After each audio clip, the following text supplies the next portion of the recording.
पकड़ेगा।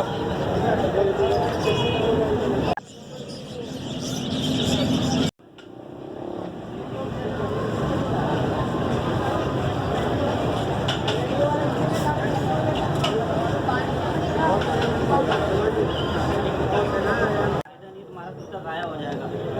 चलने के लिए फिर तुम्हें काटने के लिए फिर दवाइयाँ वगैरह दोगे। जितने अच्छे जो खाना बना हुआ है उसमें सारी चीज़ें प्रॉपर हुई है।